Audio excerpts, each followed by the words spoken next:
የጨዋታ ማሟሻ ማሟሻ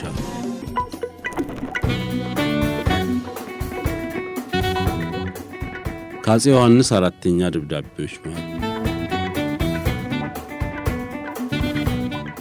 ከስዩም እግዚአብሔር ዮሐንስ ለወዳጃችን ለትልቂቱና ለደገኛይቱ ንግሥት ቪክቶሪያ ከጻፍ ሁሉ ወዲህ እንደምንሆ በጥቅምት 12 ቀንና ደግሞም ከኢጣሊያኖች ጋር ታረቁ የሚል በኅዳር 16 የተጻፉ ደብዳቤዎች ደርሰውኝ በእርሶም ላይ በቱርኮችም ላይ ምንም አለማድረጌንና ክፉ ሥራን አለመስራቴን በእውነት ገልጬ ነግሮታለሁ። በእኔና በእንግሊዝ በምስርም መካከል የተደረገው ውል እኔ ሳልፈቅድ አንድ እንኳ መሳሪያ በምጽዋ በኩል እንዳይወጣ ነበር። እነሱ ግን ሁሉን አፍርሰው መሳሪያ አምጥተው ለሾሆ ጎሳ ሸጠዋል። ሾሆም ጎሳ በአገሬ ላይ ትልቅ ውከት አስነስቷል። ጣሊያኖች ተበድለናል ስለማለታቸው ግን ጥፋቱ የእነሱ እንጂ እኛ አይደለም። የኢትዮጵያን ነጋዴዎች በመከልከላቸውና ሳጢንና ዊአን በመያዛቸው ጠብ የጀመሩ እነሱ ናቸው። ንግዱን ስለምን ከለከሉ? ወደ አገሬ ስለምን ገቡ? እኔም በንግሥት ቪክቶሪያ ፈቃድ መታችሁ እንደሆነ ማኅተም አሳዩኝ፣ አለዚያ አገሬን ልቀቁ ብዬ ጻፍኩላቸው። እነሱ ግን እምቢ ስላሉ በዚህ ምክንያት ከራስ አሉላ ጋር ጦርነት ገጥመው ከሁለቱም ወገን ብዙ ሰዎች ሞቱ። እርሶስ ኢየሱስ ክርስቶስ የሰጠኝን አገር እንደምን ለኢጣሊያኖች ልቀቅ ይሉኛል? ልቀቅ እንኳ ቢሉኝ ያልተገባ ነገር ነው። የእርሱ ሐሳብ በመካከላችን ዕርቅ ለማድረግ እንደሆነ ይህ ዕርቅ የሚሆነው እነርሱም በአገራቸው እኔም በአገር የሆነን ነው። አሁን ግን በሁለታችንም ወገን ፈረስ ተጭኗል፣ ወራዴም ተመዟል። ቁጥሩም እንዳሸዋ የሆነ ወታደሬ ለጦርነት ተዘጋጅቷል። ኢጣሊያኖች ጦርነት ማድረግ ፈልገዋል። ኃይል የኢየሱስ ክርስቶስ ነውና የፈቀዳቸውን ያድርጉ። እኔ ግን በሕይወተ ሥጋ እስካለሁ ድረስ እነሱን ፈርቼ በጉድጓድ ውስጥ ተደብቄ ለመኖር አልችልም። በኅዳር 24 ቀን 1880 ዓ.ም አሸንጌ ከተማ ተጻፈ።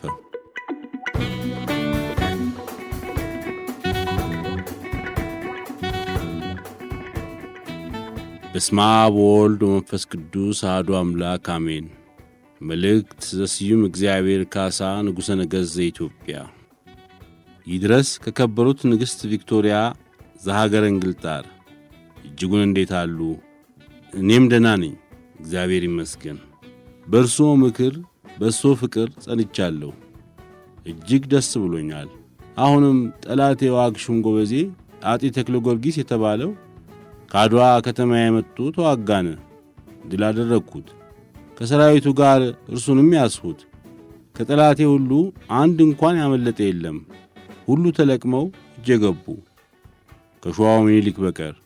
የኢትዮጵያን መንግሥት ሁሉ በእግዚአብሔር ኃይል በእጅ ያደረግኩት። እንደ ጥንት ፍቅራችን አይርሱኝ፣ ይዘኑልኝ። እኔም የእንግሊዝም መንግሥት ፍቅር አልረሳሁም፣ እንደ ጥንቴ ነኝ። አባቶቼና አባቶቹ እኔና እርሶ እንደ ተፋቀርነ ከአውሮፓ ነገሥታት ጋር ሁሉ እንዲያፋቅሩኝ ለምነዋለሁ። ተጽሕፈ በ22 ቀን ሐምሌ 1863 ዓ.ም በአድዋ ከተማ።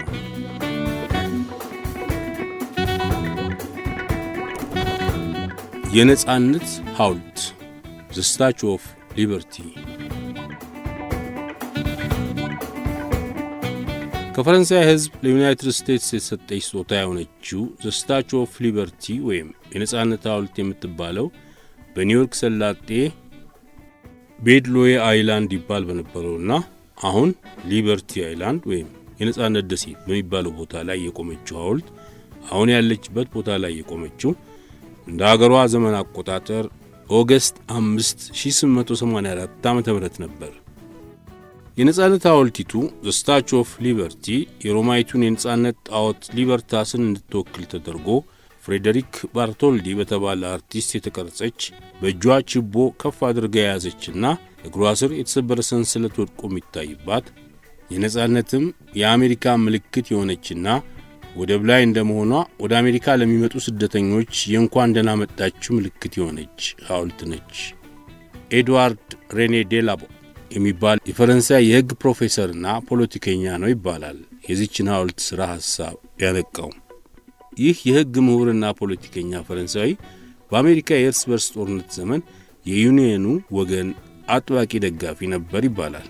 እንደ አውሮፓ አቆጣጠር ከ1865 አጋማሽ ዕለታት በአንዱ ቀን ይህ ፈረንሳዊ የሕግ ምሁር ቤርሳይ አጠገብ በሚገኝ መኖሪያ ቤቱ ከራት በኋላ በነበረ ጨዋታ ላይ ወሬ ተነሳና በዩናይትድ ስቴትስ የነጻነት ቀናቸውን የሚያስታውስ ሐውልት መሰራት ካለበት በእኔ ግምት በጋራ የሚሰራ ቢሆን ልክ ይሆናል፣ የኛም የነሱም መንግስት የጋራ ሥራ መሆን አለበት የሚል ንግግር ጣል አደረገ።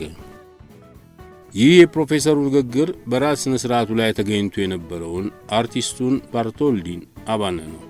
የሐውልቱ ሥራ ወዲያው ታስቦ ወዲያው የተሳካ ነገር ሳይሆን ጊዜ የወሰደ ፕሮጀክት ቢሆንም በመጨረሻ ላይ ግን ተሳካና ተጠናቀቀ። ይህች ፍሬዴሪክ ባርቶልዲ የነደፋትና ከፈረንሳይ ሕዝብ ለዩናይትድ ስቴትስ የተሰጠች ሐውልት 1-2 ጊዜ እድሳት የተደረገላት ሲሆን ዛሬ ያለችበት ቦታ የቆመችው ከ140 ዓመት በፊት እንደ አውሮፓ አቆጣጠር ኦገስት 5 ቀን 1884 ዓ.ም ነበር።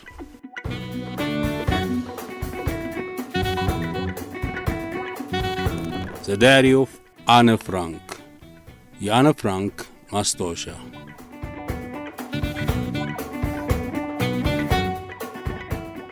በሁለተኛው የዓለም ጦርነት 16 ዓመት ያልሞላቸው ከ1 ሚሊዮን በላይ ሕፃናት ተፈጅተዋል።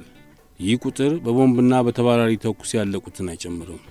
ከ1 ሚሊዮን በላይ ሕፃናት ሕይወት እንዲያልቅ የተደረገው በሂትለር ዓይንና መስፈሪያ ንጹሕና የጠሩ ጀርመኖች ባለመሆናቸው ብቻ ነበር። በጀርመን ብቻ ሳይሆን ጀርመን ወራ በያዘቻቸው አገሮች የሚገኙ አያሌ ሕፃናት ከነወላጆቻቸው ተፈጅተዋል። አነ ፍራንክ አንዲት ጀርመናዊት ይሁዲ ልጃገረድ ነበረች። ባህር ዳርቻ ላይ መፈንጠዝ፣ ብስክሌት የነዳች መደሰትና በአሻንጉሊት መጫወት የምታፈቅር ትንሽ ልጅ። ሂትለር በምናቡ የሳለውን ንጹሕ የጀርመን ዘር መፍጠር ተመኘ። ይህን የንጹሕ ጀርመናዊ መስፈርት የማያሟሉ እንዲታሰሩ፣ እንዲሰቃዩና እንዲገደሉ አደረገ። ሂትለር ጀርመናዊ የሆኑ ይሁዲዎች፣ ጂፕሲዎችና ሌሎችንም አስጨፍጭፏል። ይሁዲዎች ብቻ ወደ 6 ሚሊዮን የሚሆኑ አልቀዋል። አነ ፍራንክና ሌሎችም ይሁዲዎች ሃይማኖታቸው ብቻ ስለተለየ ከሌላው ዜጋ ያነሱ ሆነው እንዲያስቡ ተገደዱ። የይሁዳ እምነት ተከታዮች ሊፈጽሟቸው የሚገባና ማድረግ የማይገባቸው አያሌ ሕግጋት ተቀረጹ። አነ ፍራንክ ከነዚህ መሃል ጥቂቶቹን በማስታወሻዋ ላይ ጠቅሳቸዋለች።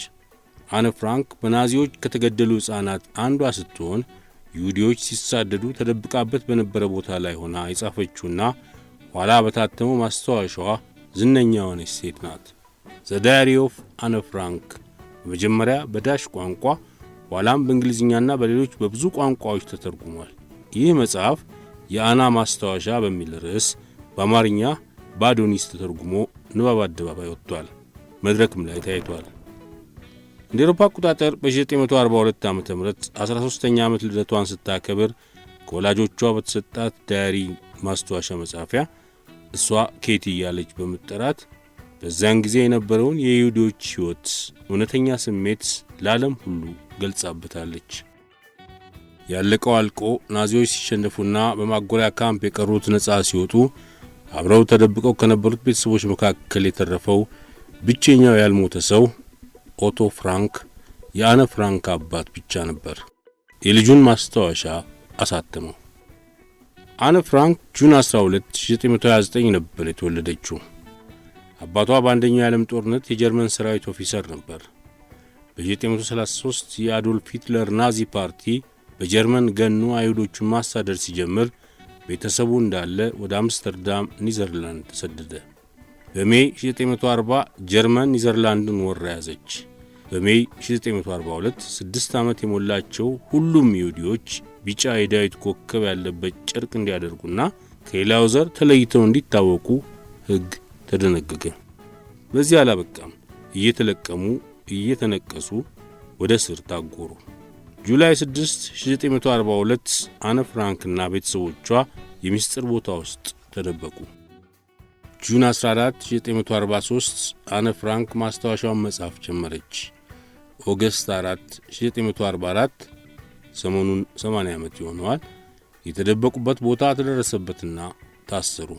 በዛው ዓመት በሰፕቴምበር 3 ወደ ፖላንድ ኦሽዊትስ የማጎሪያ ካምፕ ተወሰዱ። በኦክቶበር 1944 አንና እህቷ ማርጎት ከኦሽዊትስ ካምፕ ወደ ጀርመን በርገን በርሰን ካምፕ ተወሰዱ። እዚያ ማጎሪያ ካምፕ እንዳሉ አነ ፍራንክ በታይፈስ በሽታ ተይዛ በሞት ተለየች።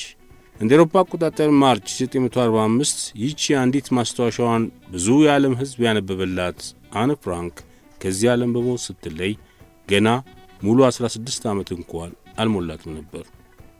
ለማንኛውም ዘ ዳይሪ ኦፍ አነ ፍራንክ ወይም የአና ማስታወሻ ጸሐፊ አነ ፍራንክ ከቤተሰቦቿ ጋር ከተደበቀችበት የምስጢር ቦታ በናዚዎች ተይዛ እስር ቤት የገባችው ኦገስት 4 1944 ዓ.ም ነበር።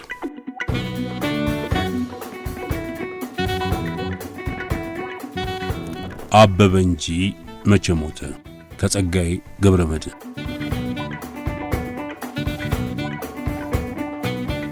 አበበ እንጂ መቼ ሞተ በቅጽበቱ ጸንሶ ሞቱን ድፍን ዓለም ደፍቶ አንገቱን በልቡ ቀርጾት ጸሎቱን በህሊናው ነድፎት ስሙን በገጹ ጽላት ታሪኩን አዋፍን በደመና ጀግናን በምድር ያስደነቀ ማራቶን አንበል ባካችሁ። አበበ ተስፋ ነውና ተስፋ አይቀበርምና የጎበዝ ነባቢት ነፍሱ ያ የሕይወት ህልም ዳሱ የጀግኖች ክብረ መጎሱ የሰው መዝርቱ አራያ የማይታጠፍ መንፈሱ በጥረት የታጠፈለት የምድር አጽናፍና አድማሱ የየብስ ያየሩ ነበልባል የማራቶን እጹብ አይጣል የምድር ዓለሙ ገሞራ ሀገሩን በክብር ያስጠራ ሳተናው እግረ ጆቢራ ሎጋ ቢቂላ ዋቅጅራ የጎበዛዝ ነጥረወዙ የተስፋ ብርሃን መቅረዙ ያረጋት የኦሎምፒክ አርማ በወገኖቹ ልቦና ቀና ኩራት ያሳደረ እንደ ፍላጻ ባክናፉ ያየርን ሰርጥ የሰበረ የፍሳ አዋጅ ለዓለም ባቅመወዙ ያስነገረ በአገር ፍቅር ልቡን ሞልቶ ላቡን ነጥቦ የዋተተ የዓለምን ጀግና ባድናቆት በቅንቅናት ያሸፈተ አልሞተም እንበል ባካችሁ። አበበ እንጂ መቼ ሞተ።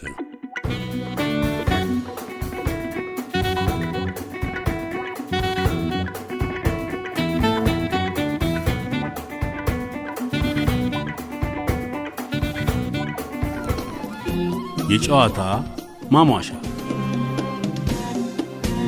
ማሟሻ ከወዲህም ከወዲያም